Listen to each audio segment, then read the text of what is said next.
New Zealand లో గత 12 గంటల్లోనే సునామీ ఫోన్ అలర్ట్స్ 2 సార్లు ఇచ్చారు. ఇంట్లో ఆఫీస్ లో ఫోన్లన్నీ ఒకేసారి మోత మోగిపోయినాయి. రష్యా భూకంపం తీవ్రతకి పసిఫిక్ మహాసముద్రం అంతటా సునామీ అని హెచ్చరికలు ఇచ్చారు. న్యూజిలాండ్ తీర ప్రాంతాల్లో ఇప్పటికే అలలు, వేగమైన ప్రవాహాలు కూడా కనిపించాయి. నేషనల్ ఎమర్జెన్సీ మేనేజ్మెంట్ ఏజెన్సీ హెచ్చరిక ప్రకారం న్యూజిలాండ్ కాలమానం గురువారం మధ్యాహ్నం వరకు ఉండే అవకాశం ఉంది. అధికారులు ప్రజలను తీర ప్రాంతాల నుండి బీచ్లు, నది తీరాలు, హార్బర్లను వదిలి ఉండమని సూచించారు. న్యూజిలాండ్ వెల్లింగ్టన్ లో సైరన్లు మాత్రం అన్ని అందుబాటులో లేవు. అందుకని ప్రధానంగా mobile alerts, radio, TV, social media ద్వారానే సమాచారం ఇస్తున్నారు. న్యూజిలాండ్ లో చాలా మంది సముద్రానికి చాలా దగ్గరగా నివసిస్తూ ఉంటారు.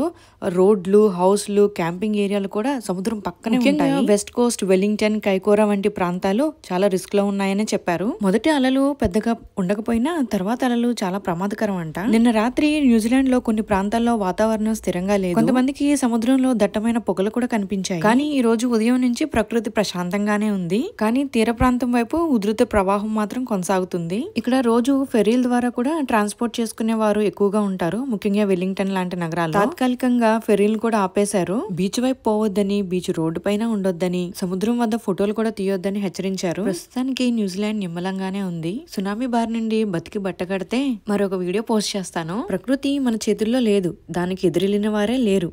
అంతా దైవ చిత్తం. Boss, be safe, be alert.